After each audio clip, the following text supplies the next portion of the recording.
नमो लोये सर्वसाउनं ऐसो पंचनोकारो सर्वपावपणासं मंगलानं च सर्वेसिं परमं हवै मंगलं परमं हवै मंगलम्। ओंकार बिंदु संयुक्तं नित्यं ध्यायन्ति योगिनः कामदं मोक्षदं चैव ओंकाराय नमो नमः ओंकाराय नमो नमः।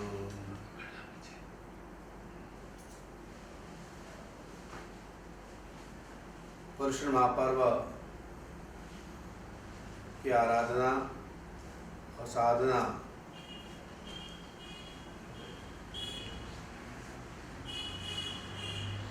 श्रावक और साधु प्रत्येक के जीवन के अंदर मूल्यवान है।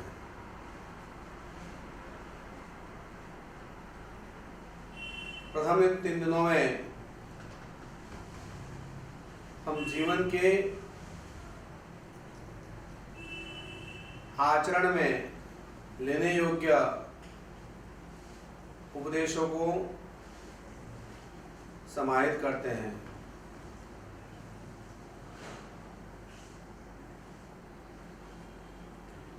धर्म कैसे उत्पन्न होता है और धर्म की स्थापना कैसे होती है, कल के प्रवचन में बताई थी। कथम उत्पत्ति धर्म कथम धर्मो विवर्तते कथम स्थाप्यते धर्म कथम धर्मो विनश्यते। अर्थात धर्म की उत्पत्ति कैसे होती है, धर्म बढ़ता कैसे है और धर्म की स्थापना कैसे होती है और धर्म नष्ट कैसे होता है। उसके जवाब में कृष्ण ने कहा था सत्यरूपते धर्म दया दान विवर्तते क्षमायाम स्थाप्यते धर्म क्रोध लोभ विनश्यते। सत्य से धर्म की स्थापना होती है, दया दान से धर्म की वृद्धि होती है और क्षमा से धर्म की स्थापना होती है और क्रोध और लोभ से धर्म नष्ट हो जाता है। हमारे जीवन के अंदर बहुत सारी विकट परिस्थितियां उत्पन्न होती हैं जो हम सोच भी नहीं सकते हैं, कल्पनाओं से परे हैं। क्या किसी ने कभी सोचा था कोरोना का ऐसा काल आएगा जिस काल के अंदर हम एक दूसरे से दूर हो जाएंगे। व्यक्ति व्यक्ति से दूर हो गया है, व्यक्ति व्यक्ति को स्पर्श करने से घबराता है।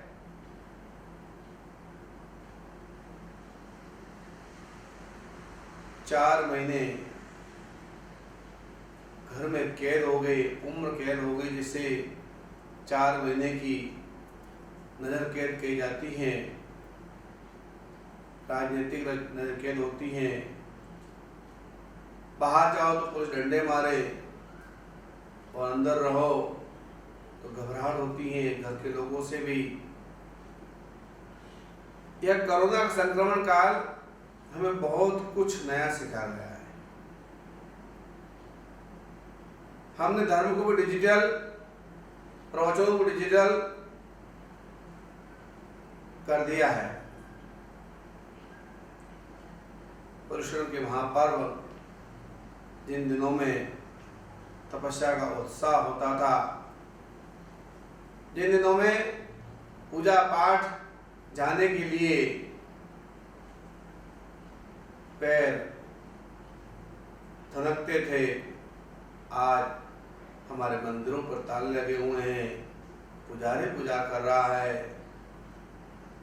हमें दर्शन भी नसीब नहीं है। महानगरों के अंदर ये परिस्थितियां हैं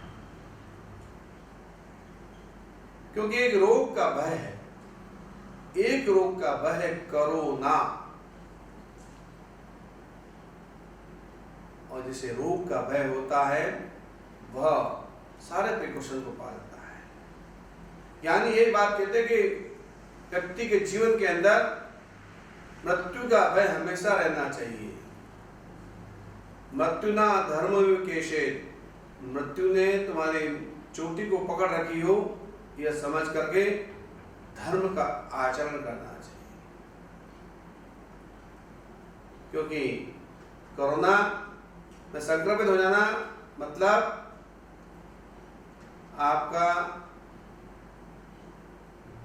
14 दिन का क्वारंटाइन, कौन से हॉस्पिटल में जाएंगे, कहाँ रहेंगे, किसी को पता नहीं होता है, और वापस जिंदे भी आएंगे या ना आएंगे ये भी भरोसा नहीं होता है। ऐसी स्थितियाँ बनी हुई हैं जिसकी वजह से हम बहुत डर डर करके जीवन जीते हैं। अपने परमेश्वर की आराधनाओं को भी सीमित कर लिया, घर में बैठ कर आराधना करें, जाप कर रहे हैं। ये क्यों कर रहे हैं? क्योंकि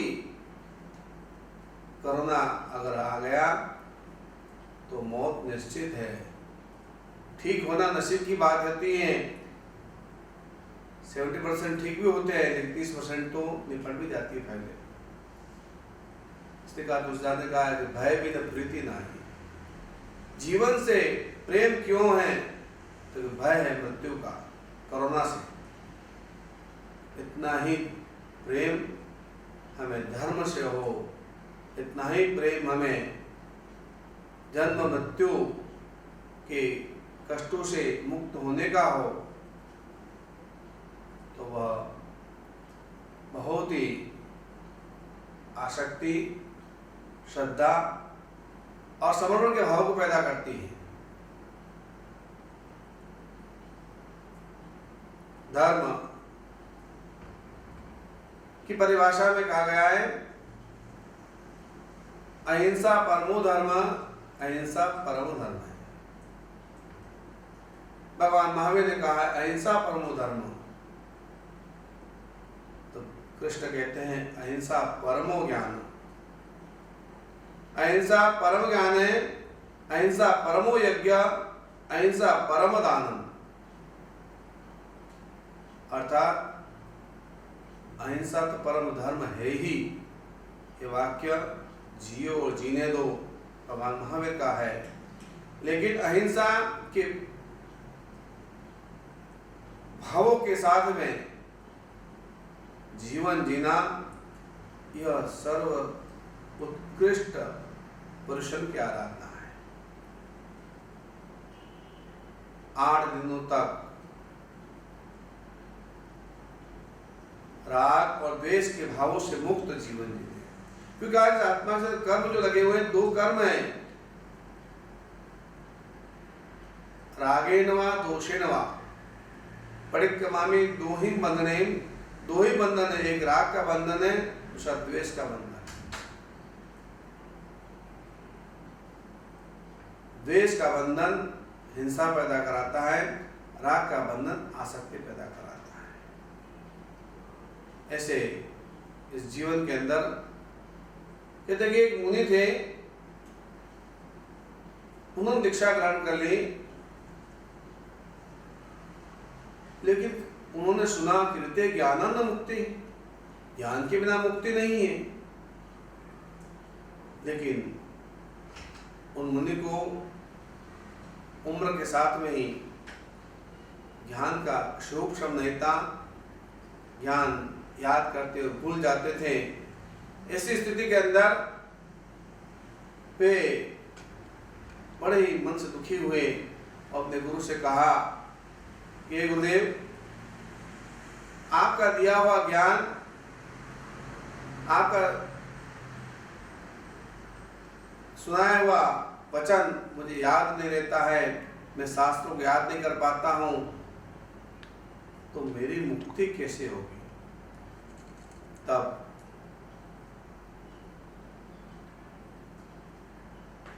आचार्य ने कहा कोई बात नहीं, मैं तुम्हें 2 वाक्य कहता हूं, 2 वाक्यों को याद रखना, उन 2 वाक्यों का जीवन में अक्षर से पालन करना। उन्होंने कहा कि 2 वाक्य याद रखना, मां रुष्ट मां तुष्ट। अर्थात किसी पर प्रसन्न नहीं होना और किसी पर क्रोध नहीं होना, किसी पर प्रसन्न नहीं होना और किसी पर क्रोध नहीं करना। माँ रुष्ट माँ तुष्ट, माँ रुष्ट माँ तुष्ट, इन वाक्य को जीवन में याद रखना। ध्यान मूलम गुरुमूर्ति, पूजा मूलम गुरुपदम, मंत्र मूलम गुरुवाक्य, मोक्ष मूलम गुरुकृपा। गुरु के बताए हुए वचनों को सुन करके उन मुनि ने माँ रुष्ट माँ तुष्ट का जाप शुरू किया। लेकिन ज्ञान का क्षोभ जो बहुत कमजोर था, भूल गए माँ रुष्ट माँ तुष्ट, और कहते हैं कि उन्हें दो वाक्य याद रहे, माँ सतुष माँ सतुष माँ सतुष, मारुष मातुष मास्तुष, दो वाक्य याद रखिए। अर्थात गुरु ने कहा है कि किसी पर क्रोध नहीं करना और किसी से लगाव नहीं रखना। बस दो वाक्य ही आगम साहित्य कहते हैं कि मारुष्ट मातुष्ट का जाप करते करते और उन भावों में विचरण करते करते माँ सतुष मुनि केवल ज्ञान प्राप्त हो जाते हैं। अज्ञान उसके जीवन के अंदर होता है कि जो ज्ञान को पढ़ने के बाद में भी, उसको ज्ञान को श्रवण करने के बाद में भी उसको जीवन में नहीं उतारता है। लेकिन उन्होंने गुरु के दो वचन याद रखे, माँ सतुष माँ सतुष माँ रुष्ट माँ तुष्ट, और मुनि केवल तक प्राप्त हो गए। ऐसी बात हमारे यहाँ कही गई है। पुरुषों के महापर्व के दिनों के अंदर मन की कल्पना कैसे,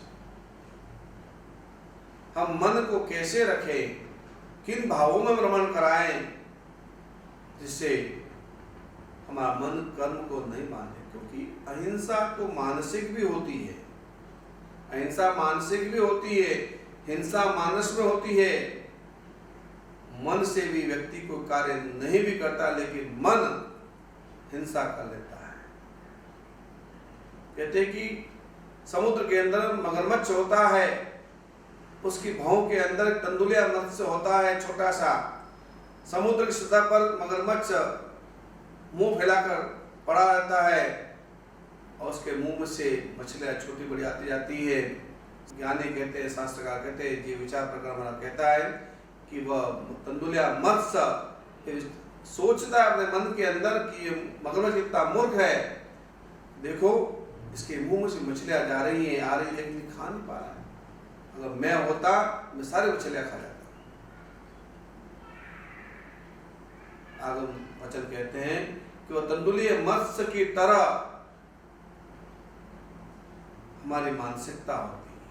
हम खा नहीं पाते, हम कर नहीं पाते हैं, किसी को मार नहीं पाते हैं, किसी को पा नहीं पाते हैं, लेकिन फिर भी मन से उस चीज को पाने की लिए दुश्मनी पाल लेते हैं, उस व्यक्ति को मारने की कल्पनाएं कर लेते हैं। हिंसा के भावों के साथ में हम उससे द्वेष का बंधन भी कर लेते हैं। इस दुनिया के अंदर जितनी लड़ाइयाँ लड़ी गई हैं सब सत्ता की लड़ी गई है।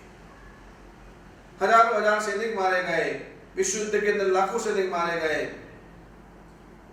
नाकाटाशी, हिरोशिमा बम गिरा करके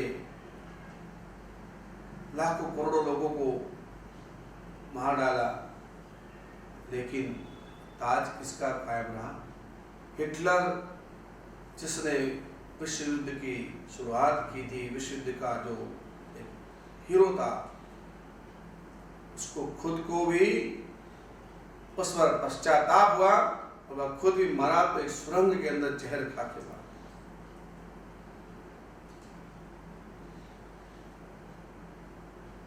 हिंसा मनुष्य में पलती है, इसलिए अहिंसा को पालना है। इसका अहिंसा परमो धर्म, अहिंसा के भावों के साथ में विचरण करना चाहिए।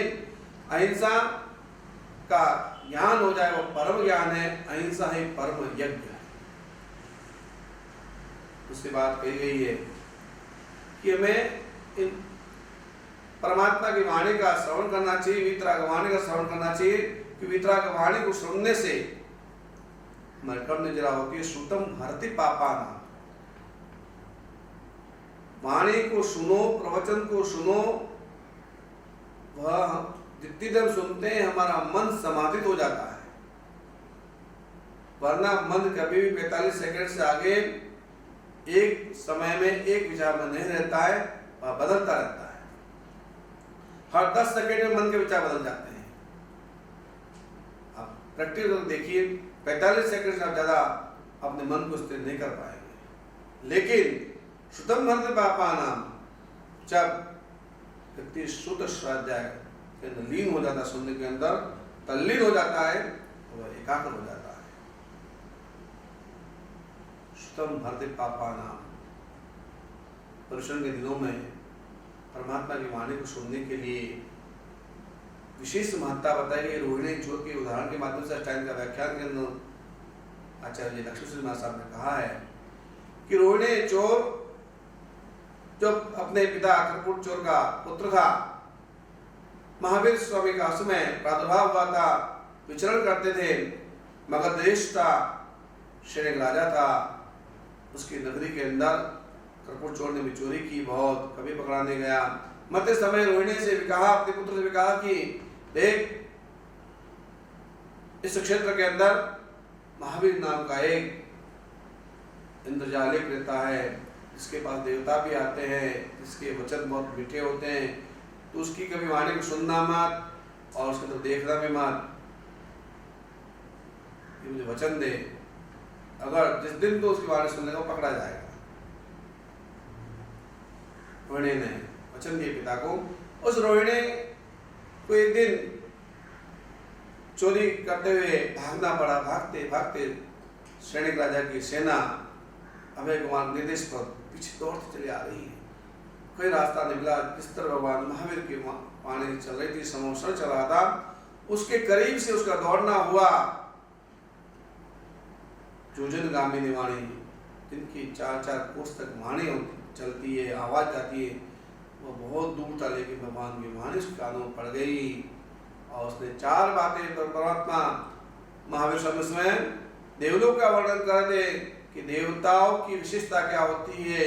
तो देवताओं की आंखें टिमटिमाती हैं, देवताओं को पसीना नहीं आता है, देवता जमीन से ऊपर रहते हैं और देवता के गले के अंदर पड़ी फूलों की मालाएं कभी कोमलाती नहीं है। 4 बातें उसने सुन ली। कांटा लग गया था, उस कांटे को निकालते समय एक उंगली से कान में से उंगली निकालना पड़ी, वो 4 बातें सुन लिए, फिर दौड़ पड़ा, लेकिन पकड़ा गया। अभय कुमार उस समय भी न्याय था, न्याय प्रणाली जब तक व्यक्ति कबूल प्रत्यक्ष गवाह हो जाए या स्वयं कबूल न कर ले, तब तक अपराधी को दंड नहीं दिया जाता था। ऐसा मगध का भी नियम था उस समय का, गणतंत्र का। अभय कुमार ने उसे पकड़कर राजा के सामने पेश किया कि यह रोहिणी है, बहुत चोरी की राज्य के अंदर इसे दंड दिया जाए। लेकिन रोहिणी किसी ने देखा नहीं था।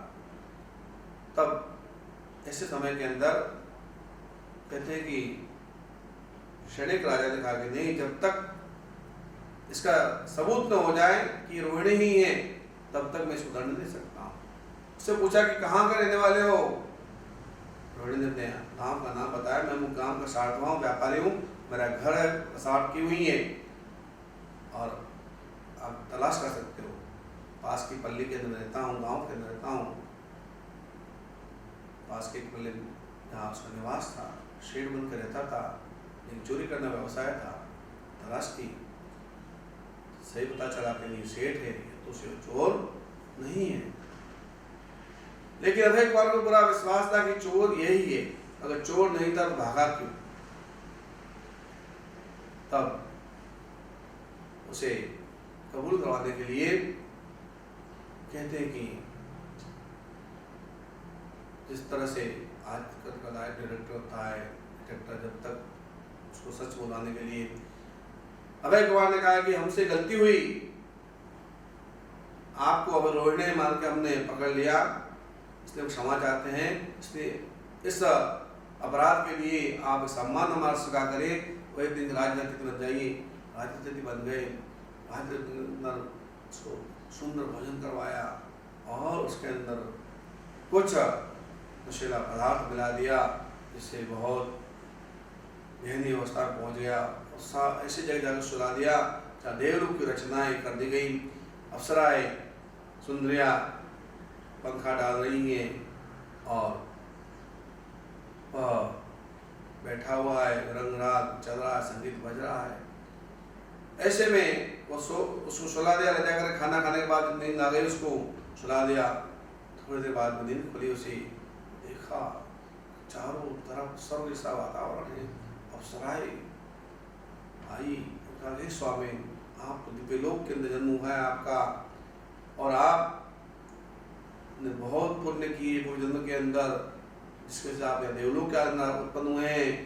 हे स्वामी, इस देवलोक की, इस विमान की हम अप्सराएं, हम आपकी दासियां हैं, हम आपकी सेवा में उपस्थित हैं। उन्होंने विचार किया, मैंने सब कर्म तो किया नहीं, अच्छा किसी से मरकर में देवलोक में उत्पन्न होता, ये जरूर लगता है तो अभय कुमार की माया है। लेकिन उस समय भगवान के वचन याद आए कि महावीर कह रहे थे कि अप्सराओं के, देवताओं के आंखें टिमटिमाती हैं, इनकी तो आंखें भी टिमटिमा रही है, इनके तो पैर भी जमीन में लटक रहे हैं, जमीन में चिपके हुए हैं, इनके गले में पड़ी फूल की माला भी टूट रही है, इनको चेहरे पर पसीना भी आ रहा है। निश्चय यह सब अभय कुमार का फैलाया हुआ जाल है। कोई इंद्रलोक नहीं है, देवलोक नहीं है। भगवान महावीर की वाणी का वहां उपयोग किया उसने, कहता कि मैंने कोई, उसने कहता कि मैंने बहुत पुण्य किए, मैं बहुत जो है दया नाम धर्म का आया हूँ, इसलिए देवलोक उत्पन्न हुआ हूँ। मेरी बात सुनी, अभय कुमार पीछे सुन रहे थे, समझ लिया कि रोहिणी जाल पकड़ने आने वाला नहीं है। अभय कुमार तुरंत पकड़ हुए, वाह रोहिणी, तूने ये किसी जगह की इंद्र देवलोक नहीं है। मैंने महावीर की वाणी सुनी, जिंदगी की वाणी सुनी, हाँ खड़े जाने से पहले महावीर की वाणी सुनी नहीं, उसमें देवलोक का वर्णन होता है, उस वर्णन को दिमाग में रखा और आज मैं इससे बच गया। तब वो परमात्मा के पास जाकर दीक्षा ग्रहण करता है भगवान हनुमान पर। इस तरह से रोहिणी के जीवन दिव्य तेजों में बना हुआ रहता है। सिर्फ परिश्रम के दिनों के अंदर भगवान की वाणी का श्रवण करना, मुनियों की वाणी श्रवण करना, यह हमारे लिए यदि श्रुतम भरति पापानाम, उपवास करना, पदयात्रा करना, काय कष्टम महाफल होई, काया को कष्ट देना महाफल का कारण होता है। ऐसा भगवान महावीर ने अपने आगम वाणी के अंदर कहा है, के अंदर कि काय कष्ट महाफल होई, काया को कष्ट देने से उसकी उत्तम फल की प्राप्ति होती है। इसलिए हम पद यात्राएं करते हैं, नंगे पैर चलते हैं, तीर्थ यात्राएं करते हैं, किसी भी धाम में जाते हैं हम तीर्थ यात्राएं करते हैं, फलता जाते हैं, जाते हैं। लोग अभी अमरनाथ भी जा रहे हैं, लोग वैष्णो भी जा रहे हैं, पद यात्राएं करते हैं। डोले का महत्व नहीं है, खच्चर का महत्व नहीं है, रोपवे का महत्व नहीं, यात्रा करने में, यात्रा पैदल करने का महत्व है। तो लंबे लंबे रामदेव की यात्रा भी करते, 2-2 हजार किलोमीटर की यात्राएं लोग करते हैं। शत्रुंजय आदि देवों की यात्राएं हम लंबे लंबे संघों की करते हैं। तो वह कहा गया था काय कष्ट महाफल, अर्थात काय कष्ट महाफल की बात होती है। पद यात्राएं नंगे पैर करना, उपवास करना, शरीर को जानबूझ करके भी कष्ट देना ज्ञान बुद्धि से, वह मुक्ति का कारण होता है। ऐसी पुरुषों की आराधना हमारे लिए तपोमय और परमात्मा की वचनों की पूजा करते हुए हम उसका आचरण करें, परशुराम महापर्व की आराधना हमारे सफल होगी, निश्चित सफल।